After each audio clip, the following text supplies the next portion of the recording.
Fíjate que no sé si hoy, porque esa parte de la teoría de Francisco es de 1990 por ahí, no sé si hoy él seguiría diciendo eso, habría que consultarle. Tengo algunos textos que te voy a enviar de lo último que ha escrito.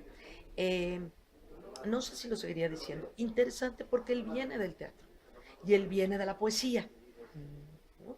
Él Sí, es claro. dramaturgo y es poeta, fue subdirector de la Casa del Teatro, no de, no de la Casa del Teatro, de la Casa de las Américas, en La Habana, y viene del teatro y viene de la poesía.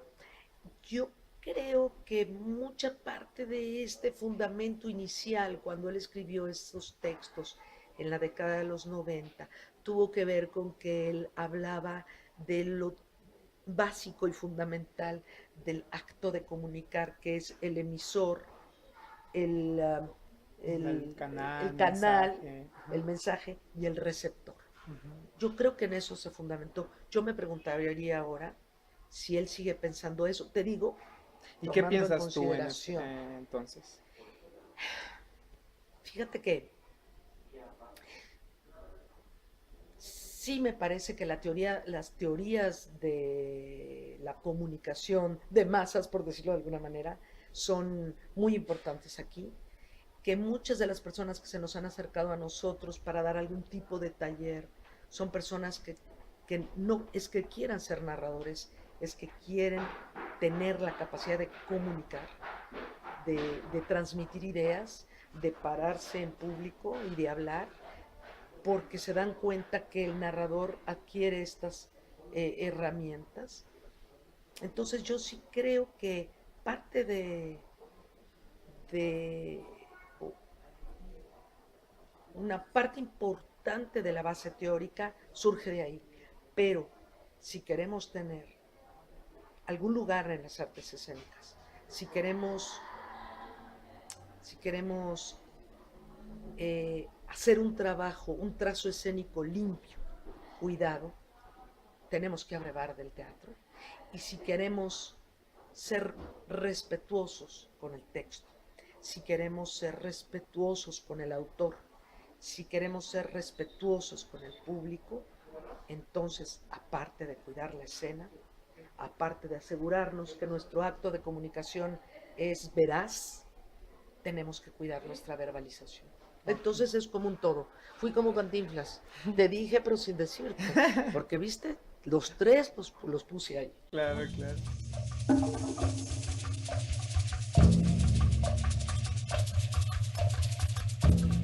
Yo creo que la legitimización de la narración, seguramente habrá quien pueda abundar desde el arte escénico mucho más que yo, pero una de las maneras sería la antigüedad que tiene la fuerza de la palabra en el ser humano.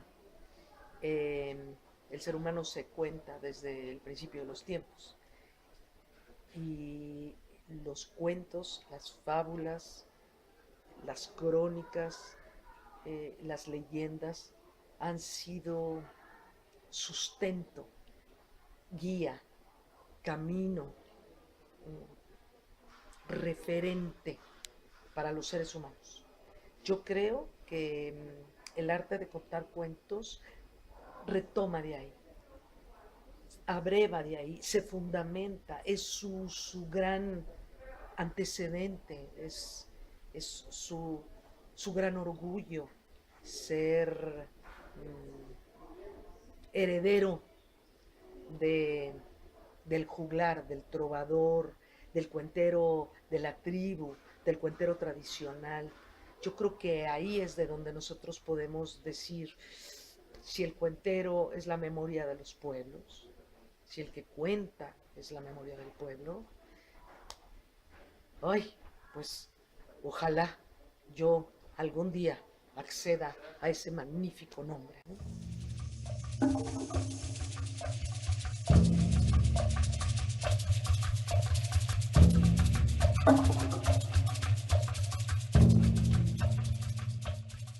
No sé, a mí se me ha complicado un poquito, quizá el maestro Francisco Garzón, quizá Ana Padovani, quizá Carmen Martín Gaiteo, algunos otros teóricos.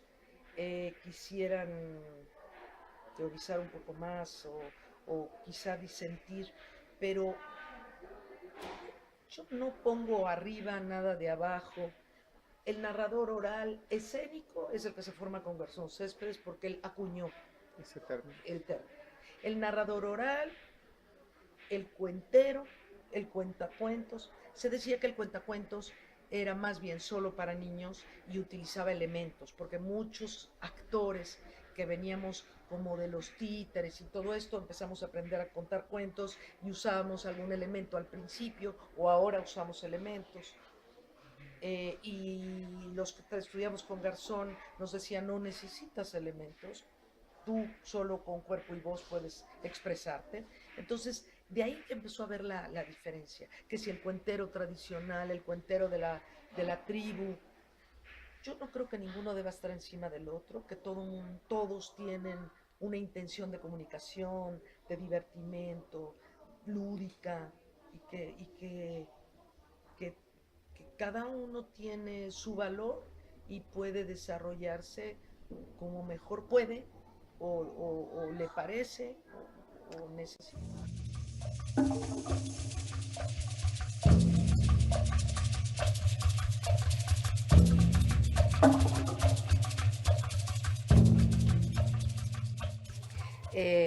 Yo creo que sí merece una historia y yo no sé si es un gran error porque no soy una teórica del teatro y hay seres monumentales que se han dedicado a dilucidar y a hacer reflexiones sesudas sobre los orígenes del teatro.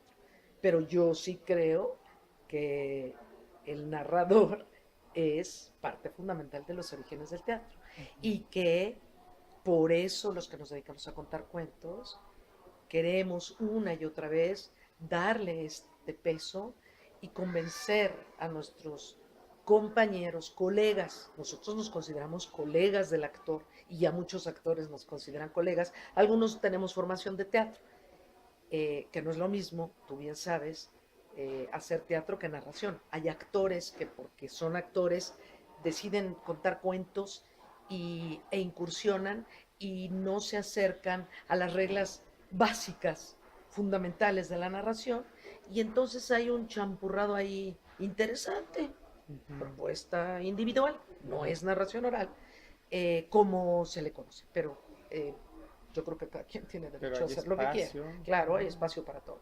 Entonces, no sabría yo, no me atrevería a decir si un gran error, pero sí quisiera retomar tus palabras y decir que una historia antigua de la narración oral viene desde allá, sí, viene desde allá.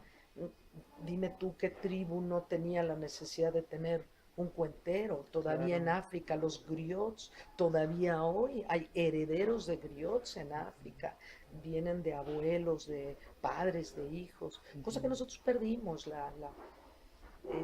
El boom de la modernización ha hecho que unas cosas desaparezcan o disminuyan en favor de otras. Por eso nosotros estamos en este intento constante.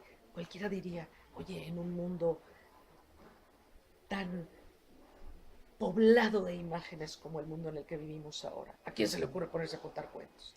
No se trata de competir, se trata de convivir con esa maravilla, porque en medio de esta modernización magnífica, con todo lo que está pasando, hasta perseguir monstruos en tercera dimensión inexistentes, ahora con los móviles y esas cosas, pues nosotros queremos decirte que el monstruo también te lo puedes imaginar tú. Claro. Y por favor, yo creo que tenemos un gran futuro porque en medio de la locura magnífica, de la belleza, de la tecnología, del boom de la alimentación y todo, estamos regresando a los orígenes, ya cada vez más vegetarianos, más veganos, más cuidándose, no sé qué. Y entonces decimos, aquí estamos, nos quieren oír, nosotros encantados. Claro.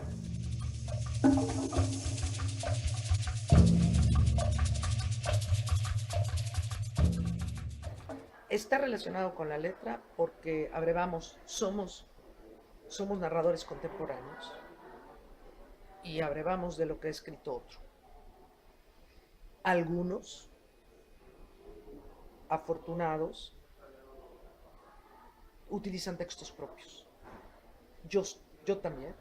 Y me he tomado el atrevimiento de a veces contarlo antes de escribirlo. Y a veces, cuando llego a escribirlo, digo, oye, estaba muy bueno, ¿qué fue lo que dije? Y luego voy, ¿alguien me grabó? No, y lo pierdo. Tengo perdido un par de textos así. Porque lo que a mí me pasa contando es muy distinto a lo que me pasa frente a la computadora o a la hoja en blanco, y el público me potencia y me lleva a lugares que a veces no encuentro a solas, por decirlo así.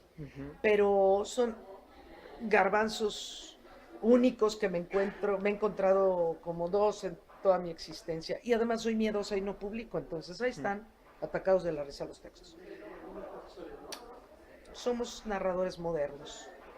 La gran mayoría abrevamos de textos ya escritos. Ahora, ¿qué pasa con la fuente primaria?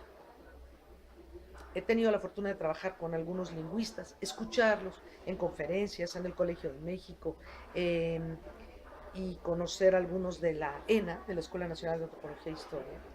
Y yo reconozco en ellos un trabajo muy riguroso en donde graban, y así como se graba, se queda, porque esa es la manera de expresar de la persona de quien se ha hecho el registro. Pero nosotros no necesariamente podemos contar así, porque la gran mayoría de nuestro público, al menos de los cuenteros urbanos, de los narradores orales urbanos, eh, mm, vivimos en otro ritmo. Nuestro lenguaje es distinto. Entonces, si queremos ser efectivos, tenemos que modificar los textos, ya sean escritos o lo que escuchamos, para que podamos transmitirlo. Y para poderlo transmitirlo tenemos que digerir y lo tenemos que hacer propio. Yo tengo un par de compadres magníficos que invité hace mucho a contar cuentos. Yo trabajaba en el Instituto Nacional Indigenista, ahora Comisión Nacional para el Desarrollo de los Pueblos Indígenas, y hice un par de festivales de cuenteros indígenas y conocí muchísimos indígenas. Hay una poeta del Istmo de Tehuantepec, Irma Pineda, que es un gozo fantástico y bastante famosa. Y en aquel momento de encuentro conocí a Antolín Vázquez, Mayo de Sonora, y Alejandrino García Totonaco del Tajín. Mira, tú los oyes contar, son totalmente auténticos, por decírtelo de alguna manera. Me preocupó de pronto. ¿Son de origen indígena ellos? Sí, Mayo de Sonora y Totonaco del Tajín, de Papaque. Antolín, nos decimos compadre los tres hermanos, Antolín, estábamos aquí en la Ciudad de México con un mundo de gente, y él se sienta con el raspador. El raspador es este palito largo de palo fierro con canalitos y otro palito que se usa originalmente cuando la danza del venado, el hijo menor de Antolín es venado, danzante, se puso se hizo un silencio y él así empezó a cantar en Mayo, y luego con esa vocecita minúscula así contó, y todo el mundo así como en trance. Y con Alejandrino García pasó lo mismo, pero él con su tamborcito de totonaco volador, de caporal, del que va hasta arriba, igual. Y lo invitamos el año pasado a ¿Narraron Espinal, en su Veracruz, lengua o en español? como pidiéramos. Yo pedí que narraran en español o que le fueran ahí champurreando el asunto para escuchar su lengua. Causan un efecto impresionante, pero hay un momento de desasosiego porque su manera de contar es muy pausada y nosotros traemos el nervio por dentro y se vuelve un poco reiterativa, hermosa, ¿eh? Pero tiene este asunto, que nosotros como cuenteros de ciudad, ¡fum!, compactamos, tacatá, y O sea, entregamos el ellos texto. reaccionan o trabajan pues como su pueblo le exige, ¿no? Y nosotros como la ciudad nos estaría exigiendo. Así es, O sea, cada público en teoría sería como diferente. así es, así es. Bueno, está bien interesante y seguro ellos, sí pertenecen a una oralidad primaria porque seguramente sus cuentos, sus textos no están escritos, me quiero imaginar, están en las mentes o en la memoria de su pueblo. Así es. O sea, ellos tienen Cuentan cosas de de la ellos, memoria, o que sea, les contaron sus mamás, sus abuelas, y aunque eso ellos no pasó mismos se por la van. escritura. Exacto, Entonces ahí podríamos hablar de que ahí sí hay un ejemplo de cuentero originario de oralidad exacto. primaria.